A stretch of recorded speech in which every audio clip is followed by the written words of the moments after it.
So people were asking me, like, what did that whole vaccination thing mean, right? And these were people who were actually thinking about working there at the job that I was talking about. So I'm like, well, don't let my situation deter you from wanting to work there. If you want to work there, you go right ahead. You know what I'm saying? Because your experience might be different from my experience.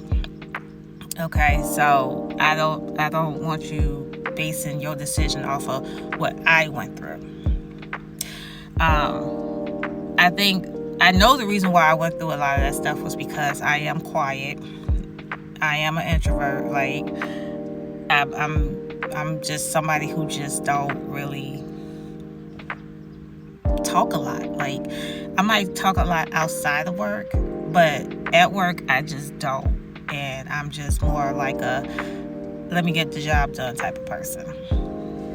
Absolutely no shade whatsoever to anybody that I work with. It's just that's just how I am. And people tend to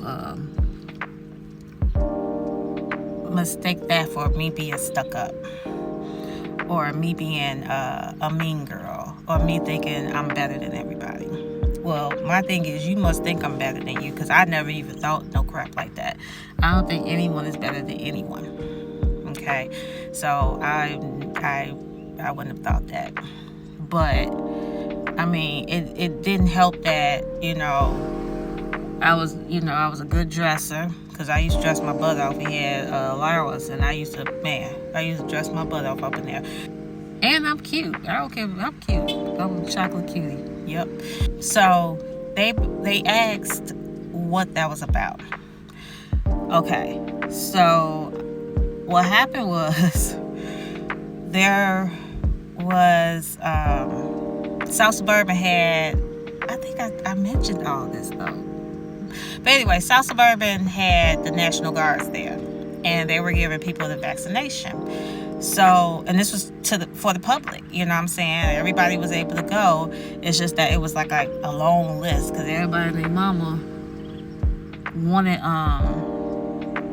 wanted the vaccination. Like, it was serious, They was like, you must get it, and people like, okay, let's get it, But the top lady, she knew somebody there or something, and was able to get people in there without having to be on a list.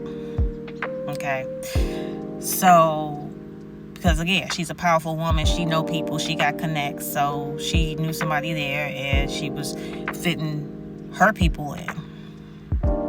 Unfortunately, I'm not one of her people, because I didn't get the email. She intentionally did that because, I don't know, for those who are familiar with Outlook, you know how you have different departments, right? So you might have the water department, then you might have building and code, then you might have public works. Okay, so in the emails, you can group those people, right? So so every time you compose an email, you don't have to go one by one. Because if you're trying to address it to the whole department, you could just go to that department, right? And then you click on that, and it's going to cover everybody, right? So she did that with the building and code department. So everybody in that department can get the email.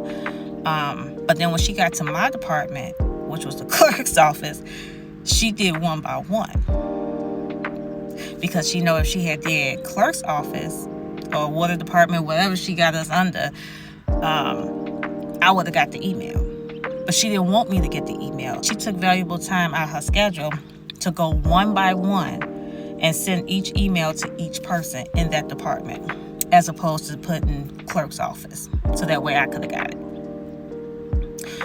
So that's where the person was confused at that part.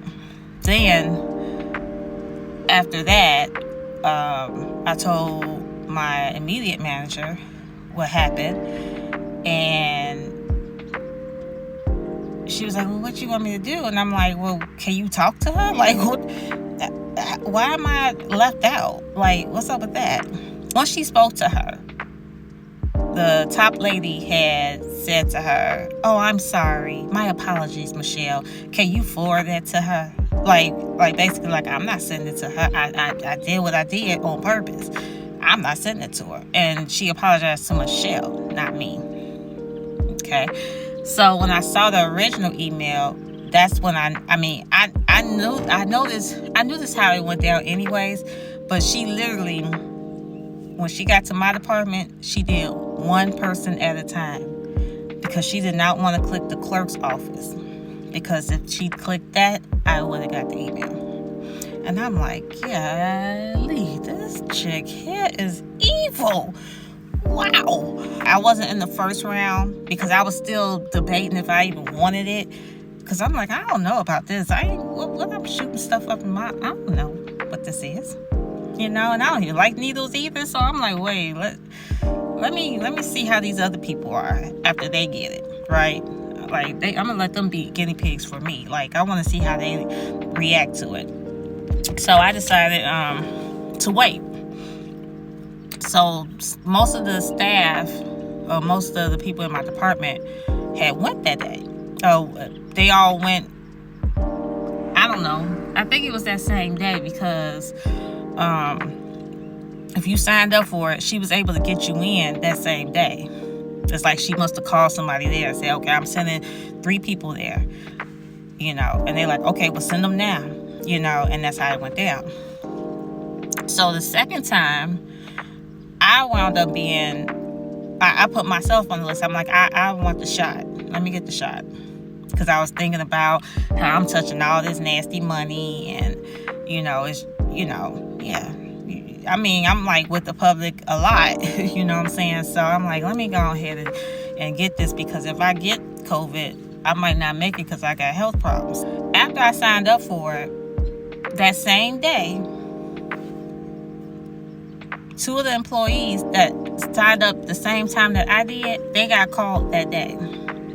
And she even let one of their spouses go. And in the email, she specifically said, and this is just for employees, no spouses. And I know she said it was like a nasty tone in the email. So I'm like, oh, Jesus. But she did let one of the workers have their husband go.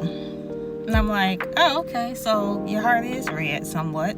But then she never called me.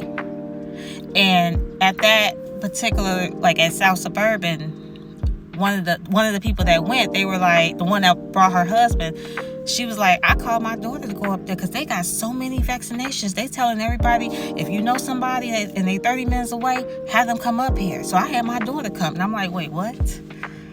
I'm like, so it was that many and she didn't call me? So that was Thursday. So this was like a whole week of this. And at first I was waiting around,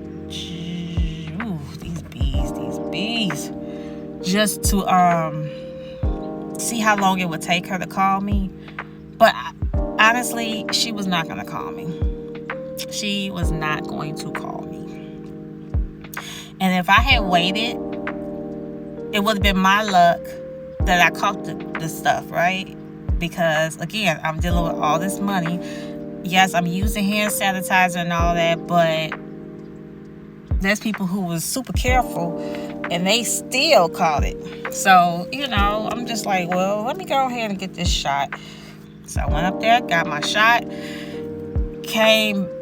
When I left, I talked to that same officer. I was like, please let my dad in. I'm going to call him right now. And he's like, what's his name? And I told him. He said, cool. Tell him to come up here and see me. I said, I will. And it was crazy because I knew she was evil, but even I didn't know she was capable of that. You know what I'm saying? I'm like, wow. Now that's evil. And it's crazy because I didn't do anything to her. So it was very odd that she was acting like this towards me. And I'm like, the people that you're saying is genuine, those are the ones that are talking about you. They were butt kissers. So she liked that. She liked that they were scared of her. So she knew how powerful she was. it was quite a few people